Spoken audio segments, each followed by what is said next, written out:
Hello dear friend, welcome to Jaam Guru ji. सो आज हम आपके लिए नेक्स्ट मॉक टेस्ट लेके आए हैं। इसमें हमारे 32 क्वेश्चन रहेंगे। वीडियो बहुत ही अच्छी है। जो एक्सपेक्टेड क्वेश्चन होते हैं वो हम आपके लिए इस वीडियो में लेके आए हैं। अगर आपने हमारे चैनल को सब्सक्राइब नहीं किया है कर लीजिए और साथ में बेल आइकन को प्रेस कर लीजिए और वीडियो को शेयर भी कर दीजिए। तो देखिए क्वेश्चन क्या बोल रहा है कि विच of the following factor does not influence the durability of concrete. Influence the durability of concrete के लिए जो फैक्टर नहीं है वो हमें बताना है। सबसे पहले ड्यूरेबिलिटी जो होती है वो क्या होती है आपको ये पता होना जरूरी है। ड्यूरेबिलिटी को आप ऐसे डिफाइन कर सकते हैं कि भाई एक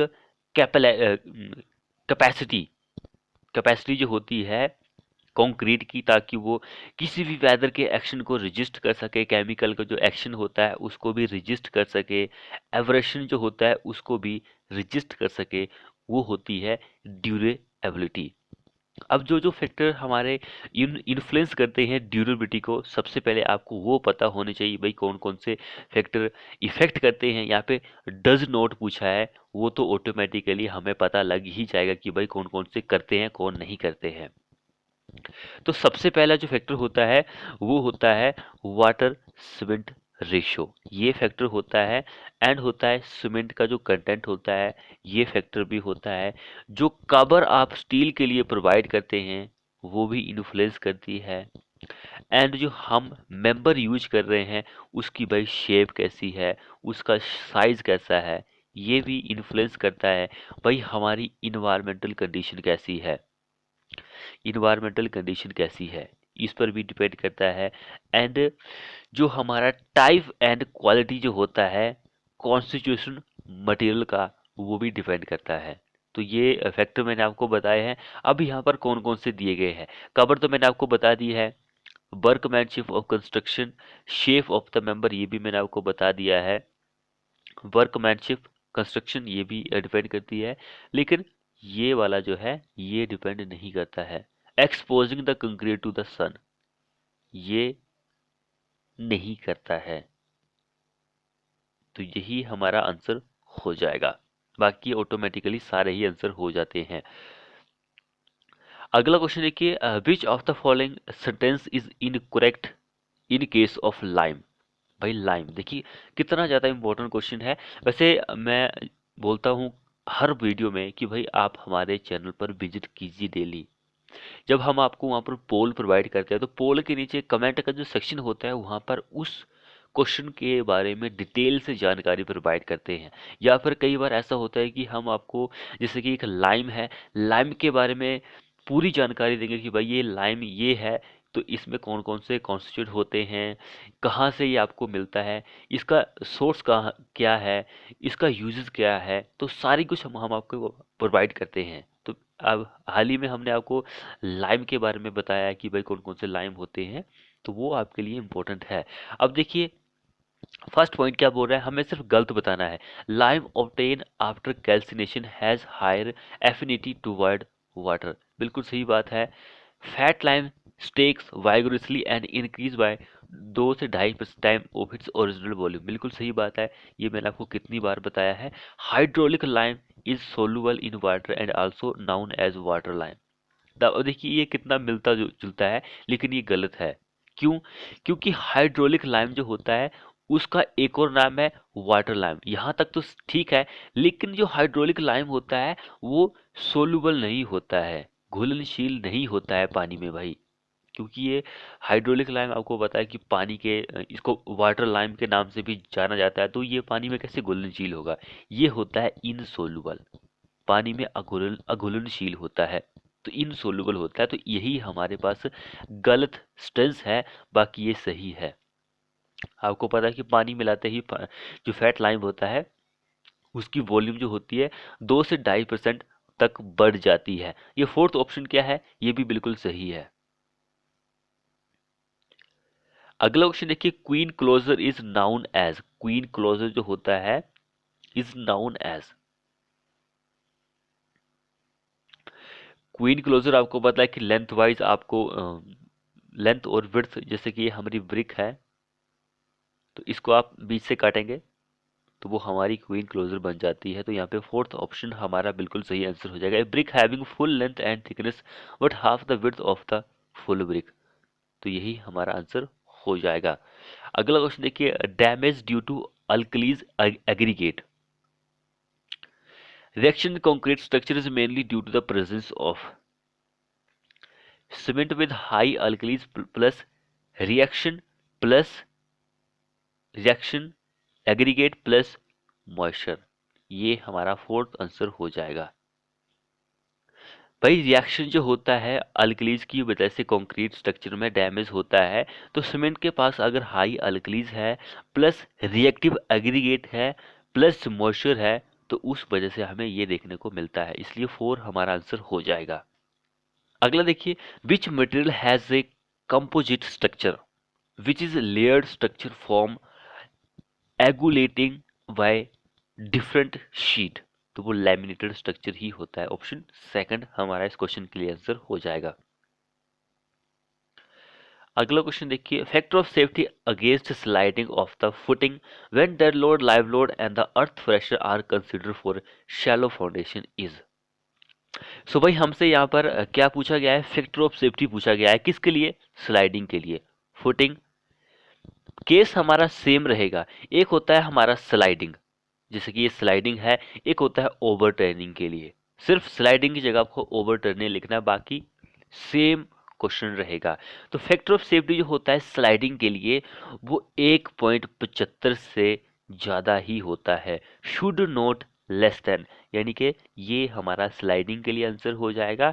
और ओवर टर्निंग के लिए ग्रेटर देन 2 होता है, ये ओवर टर्निंग के लिए 2 से ज़्यादा होना चाहिए, should not be less than 2, यानी कि 2 से ज़्यादा होना चाहिए ओवर टर्निंग के लिए, 1.75 से ज़्यादा होना चाहिए स्लाइडिंग के लिए। ये दोनों पॉइंट आप लिख लीजिए, बहुत ही ज़्यादा इंपॉर्टेंट है। अगला क्वेश्चन देखिए, the diameter of bottom sorry the diameter of column head support of the flat slab is generally kept, कितना होता है फ्लैट स्लैब के लिए। सो भाई फ्लैट स्लैब के लिए जो डायमीटर होता है कॉलम हेड का वो होता है L/4, L/4 होता है, इस वैल्यू से एक्सीड नहीं होनी चाहिए। L/4 यहाँ पर L/4 यहाँ पे नहीं दिया गया है, तो L/4 L क्या होता है, ये स्पैन होता है, जो लेंथ होती है हमारे स्लैब की उसका चौथाई भाग होता है। कहने का मीनिंग ये है कि अगर हमारी जो स्लैब है उसकी लेंथ 1 मीटर है, तो 1/4 इसका 0.25 होगा, तो 0.25 times the span length. Option second हमारा इस क्वेश्चन के लिए आंसर हो जाएगा। तो फ्लैट स्लैब जो होता है इसमें एक एंगल भी होता है, तो वो भी आपको पता होना चाहिए। तो एंगल जो होता है इसमें वो होता है 45 डिग्री फ्रॉम द वर्टिकल, ये भी इंपॉर्टेंट है, 45 डिग्री का एंगल बनता है। अगला क्वेश्चन देखिए, तो bond strength of concrete increase with, bond strength जो होती है कंक्रीट की वो इंक्रीज होती है विद,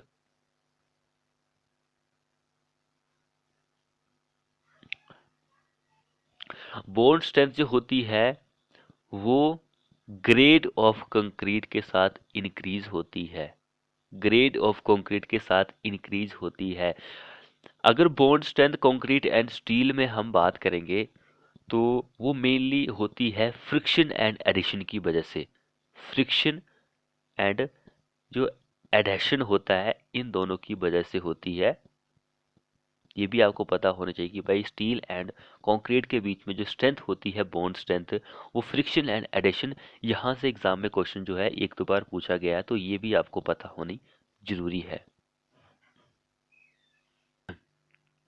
अगला क्या बोला, design strength in tension of steel plate subjected to failure by rupture mode is express by, design strength जो होती है tension of steel plate subjected to failure by rupture mode is express by, तो उसको आप express कर सकते हैं bye इस इक्वेशन के द्वारा। यहाँ पर 0.9 तो कॉमन ही होता है, यहाँ पर ए एन जो है वो क्या होता है, net effective area of member होता है। एफ यू जो होता है ये होता है ultimate stress of member, and Y M जो 1 होता है ये होता है partially safety factor for failure at ultimate stress. तो यही हमारा आंसर हो जाएगा इस क्वेश्चन में। अगला क्वेश्चन देखिए यहाँ पर। क्वेश्चन क्या बोल रहा था, pitot simple pitot tube can be use to measure the following. यहाँ पर 5 ऑप्शन दिए गए हैं, हमें करेक्ट कोड जो है उसको फाइंड आउट करना है कि भाई सिंपल पिटोट ट्यूब जो होती है आप उसको यूज करते हैं ताकि वो किसको मेजर कर सके। जो पिटोट ट्यूब होती है it is a based on the principle of conversion of kinetic head into pressure head. ये इस पर बेस्ड होती है। ये जो मेजर कर सकती है वो होता है हमारे पास static head, dynamic head and last one is total head. इसको ये मेजर कर सकती है। ये पॉइंट बहुत ही ज़्यादा इम्पोर्टेंट है। तो पिटोट ट्यूब जो मेजर करती है टोटल हेड को, उसको आप टोटल हेड ट्यूब के नाम से भी जान सकते हैं, यानी कि also known as pitot tube. जो टोटल हेड को मेजर करती है is also known as total head tube. ये भी एग्जाम में क्वेश्चन आपका पूछा जा सकता है। अगला क्वेश्चन देखिए, द क्रिटिकल वेलोसिटी वी शून्य is equal to 0.55 M my 0.64 as suggested by Kennedy for design of trapezoidal irrigation channel is। क्या आंसर होगा इस क्वेश्चन के लिए?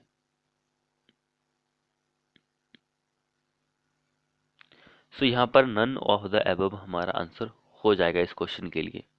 अगला क्वेश्चन देखिए, यहाँ पे एक न्यूमेरिकल पूछा गया है, at a section of shaft a bending moment कितना है, 8 किलो न्यूटन का है,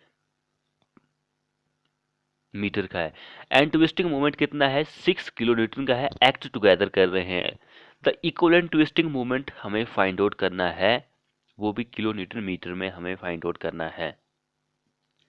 सो कितना होगा, आपको जो ट्विस्टिंग मोमेंट फाइंड आउट करना है उसका फॉर्मूला होता है moment square plus twisting moment का स्क्वायर, इन दोनों का रूट। इससे आप इक्विवेलेंट ट्विस्टिंग मोमेंट को फाइंड आउट कर सकते हैं। हम वैल्यू पुट अप कर सकते हैं 8 का स्क्वायर क्योंकि मोमेंट 8 है, प्लस जो टी है ट्विस्टिंग मोमेंट जो है वो 6 का स्क्वायर है, इन सभी का रूट। इसको फाइंड आउट कीजिए। इसका 8 और 64 36 आ सकता है यहाँ पर, एंड इसको हम फाइंड आउट करेंगे तो 700, और इसका रूट हम निकालेंगे तो 10। ये हमारे पास आंसर आ जाएगा। तो ऑप्शन थर्ड इस क्वेश्चन में आंसर हो जाएगा 10 किलो न्यूटन मीटर। ये ट्विस्टिंग मोमेंट आ चुका है, इक्विवेलेंट ट्विस्टिंग मोमेंट जो है। ऑप्शन थर्ड हमारा इस क्वेश्चन के लिए आंसर हो जाएगा। अगला क्वेश्चन क्या बोल रहा है, विच of the following mechanism is not the significant contributor for contaminant removal in rapid sand filter के लिए। रैपिड सैंड फिल्टर के लिए, रैपिड सैंड फिल्टर जो होता है वो आपको पता है कि बहुत सारे एग्जाम में क्वेश्चन जो है यहाँ से पूछे गए हैं। ये बहुत ही ज़्यादा इम्पोर्टेंट है। स्लो सैंड फिल्टर भी इम्पोर्टेंट है। यहाँ से ज़्यादा से ज़्यादा जो क्वेश्चन पूछे जाते हैं वो साइज से पूछे जाते हैं। जैसे कि जो फिल्टर में सैंड आप यूज करते हैं वहाँ से क्वेश्चन पूछे जाते हैं, रेट ऑफ फिल्ट्रेशन से क्वेश्चन पूछे जाते हैं, एंड बाकी जो मेथड ऑफ क्लीनिंग होता है वहाँ से क्वेश्चन जो है पूछे जाते हैं। तो ये इम्पोर्टेंट है। तो यहाँ पर जो हमारा आंसर रहेगा वो बायोलॉजिकल एक्शन ही रहेगा, बायोलॉजिकल एक्शन रहेगा। अगला क्वेश्चन देखिए, क्वेश्चन क्या बोल रहा है, how the money toward security deposit shall be deducted for project costing more than 2 lakh, more than 2 lakh. तो वो होता है 10% of first 1 lakh, and 7.5% of the second 1 lakh, and 5% for the remaining amount. ऐसे जो होती है वो मनी डिडक्ट की जाती है सिक्योरिटी डिपॉजिट के नाम पर। अगला क्वेश्चन देखिए, in a consolidation test when the load is changed from 150 kilo newton per metre square to 200 kilo newton per metre square, the void ratio changes from 0.60 to 0.50. Calculate the coefficient of volume change. Coefficient of volume change हमें find out करना है कि भाई क्या होगा coefficient of volume change. So coefficient of volume change हमें find out करना है, तो इसका जो फॉर्मूला होता है वो होता है चेंज इन, जो वॉइड रेशियो चेंज हुआ है एंड जो हमारे पास लोड चेंज हुआ है वो डिवाइड बाय 1 प्लस जो स्टार्टिंग वाला वॉइड रेशियो था वो। तो हम वैल्यू पुटअप कर देते हैं कितना चेंज हुआ। जो स्टार्टिंग में जो लोड था वो 150 था एंड जो लास्ट में लोड हो गया वो 200 हो गया, तो दोनों में फ़र्क कितना आया, 50 का फ़र्क आया। और यहाँ पर कितना आया, पहले 60 था फिर 55 हो गया, तो दोनों में कितना डिफरेंस रह गया, 5 का डिफरेंस रह गया। तो जो चेंज हुआ वॉइड रेशो 0.05 इतना चेंज हुआ एंड जो लोड में चेंजेस हुआ वो 50 का चेंजेस हुआ ओवर 1 प्लस जो स्टार्टिंग में हमारे पास वॉइड रेशो था 0.6।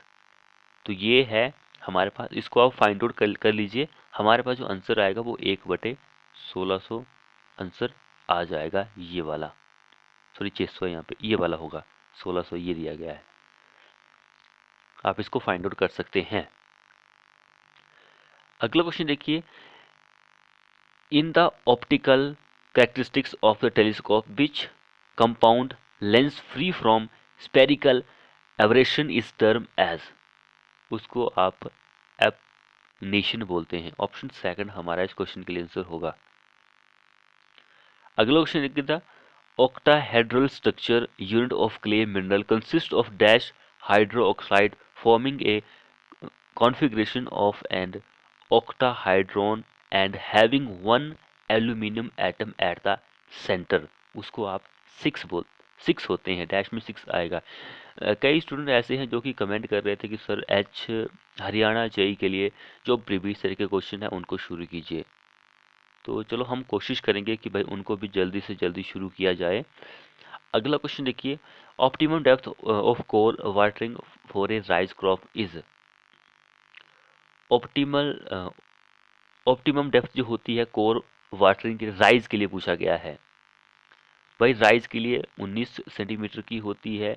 गेहूं जो होता है उसके लिए 13.5 होती है, यहाँ पे 13 ही दिया है, 13.5 होती है। शुगर केन जो होती है उसके लिए 16.5 होती है। ये सारी वैल्यू सेंटीमीटर में ही होती है, तो ये आप देख लीजिएगा।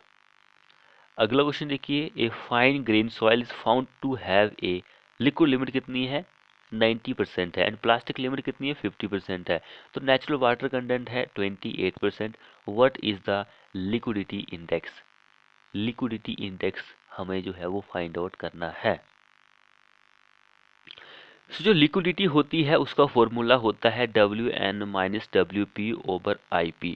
ये फॉर्मूला होता है, WN क्या होता है, नेचुरल वाटर कंटेंट, एंड ये WP जो होता है प्लास्टिक लिमिट होती है, IP जो होता है प्लास्टिसिटी इंडेक्स होता है। सारी वैल्यू हमारे पास गिवन है। जो हमारे पास आंसर आएगा वो ऑप्शन नंबर ये आएगा। आप वैल्यू पुटअप कर सकते हैं।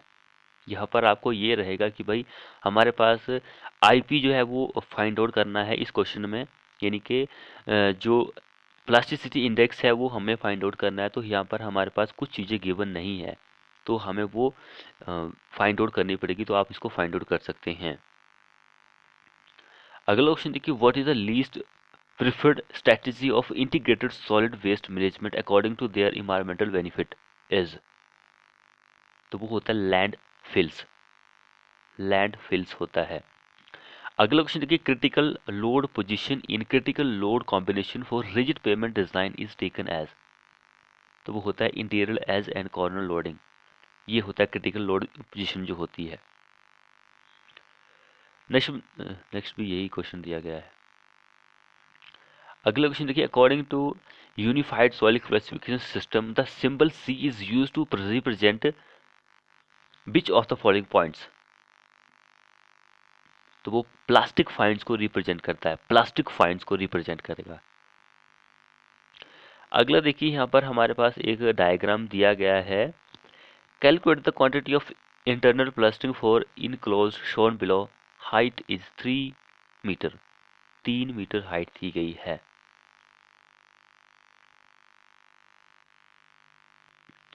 अब यहाँ पे देखिए जो हमारे पास डिमेंशन दी गई है, ये लंबाई है, आउटर डिमेंशन है, बाहर वाली डिमेंशन है। यहाँ पर हमसे अंदर की डिमेंशन की क्वांटिटी फाइंड आउट करनी है। आपको पता है कि जो प्लास्टर जो होता है उसको स्क्वायर मीटर में ही लिया जाता है, ये वेरी इंपॉर्टेंट पॉइंट है। तो ये भी बाहर वाली डिमेंशन है, बाहर डिमेंशन है। तो दीवार कितनी है हमारी, 0.30 मीटर है।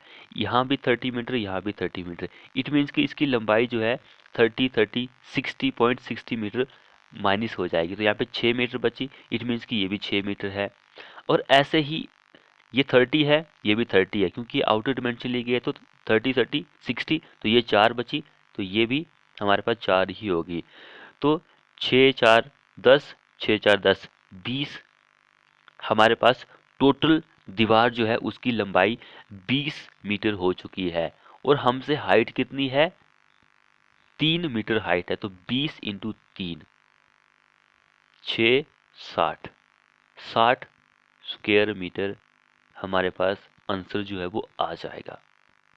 ये मैंने आपको एक बेसिक तरीके से बताया है, लेकिन वैसे आपको पता है कि इसके लिए एक फॉर्मूला लगता है। फॉर्मूला तो बहुत ही लेंथी होता है। तो फॉर्मूला होता है long wall into height into 2 plus short wall into height into 2। ये देखिए कितना लेंथी फॉर्मूला है। तो इस तरह से तो आपको पता नहीं क्या हो जाएगा। तो ये सिंपल बेसिक तरीके से मैंने आपको समझा दी कि भाई ये तरीका है। तो स्क्वायर मीटर में होता है, तो आपको पता है लेंथ इंटू ब्रेड्थ आपको कर देनी है, या फिर हाइट कर देनी है। तो ऑटोमेटिकली आप उसकी जो है क्वांटिटी निकाल सकते हैं। अगला क्वेश्चन देखिए यहाँ पर क्या बोल रहा है, when was the water act enacted by the Indian parliament. तो 1974 में। प्रिवेंट कंट्रोल ऑफ पोल्यूशन जो है वो 1974 में बना था। जो इन्वायरमेंटल प्रोटेक्शन एक्ट था वो 1986 में बना था, 1968 6 में यहाँ पर बना था।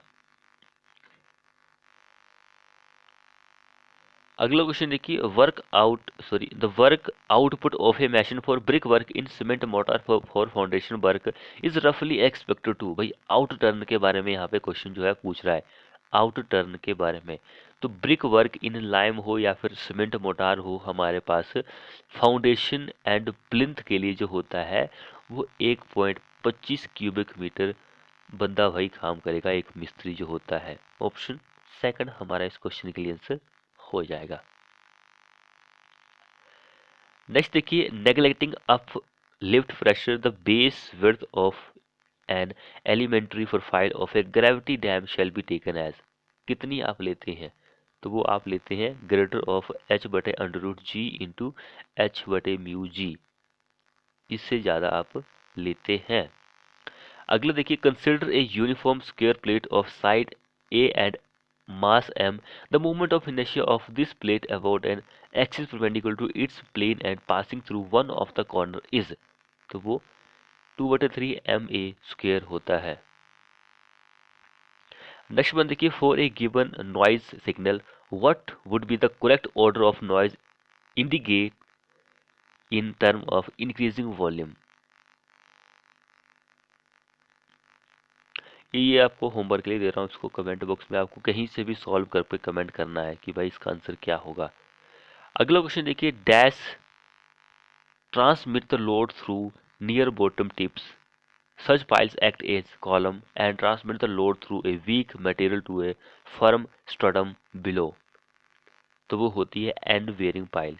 यहाँ पर ऑप्शन 4 में होगा, हाँ एंड वेयरिंग पाइल हमारा इस क्वेश्चन में आंसर हो जाएगा। अगला क्वेश्चन देखिए, clear minimum perpendicular distance between the inner face of two rails is called.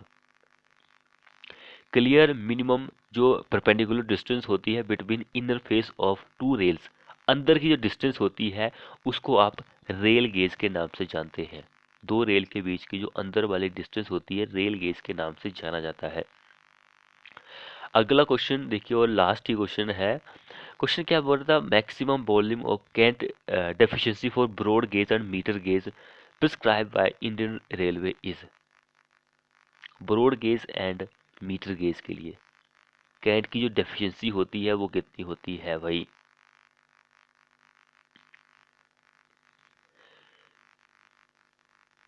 तो कैट की जो डेफिशिएंसी होती है ब्रॉड गेज के लिए, बीजी के लिए, वो 7.6 होती है सेंटीमीटर में, लेकिन 76 जो होती है वो mm में होती है। मीटर गेज में जो होता है वो 50 mm की होती है। एंड नैरो गेज की अगर बात करेंगे 38 mm होता है। तो हमसे दोनों के बारे में पूछा है, तो हमारा आंसर नियर बाय ऑप्शन यही आंसर हो जाएगा। तो फ्रेंड्स, ये थे हमारे मोस्ट एक्सपेक्टेड क्वेश्चन। आपको हमारी वीडियो कैसी लगी? वीडियो को अपने दोस्तों के साथ शेयर करें, चैनल को सब्सक्राइब नहीं किया कर लीजिए। मिलते हैं नेक्स्ट वीडियो में।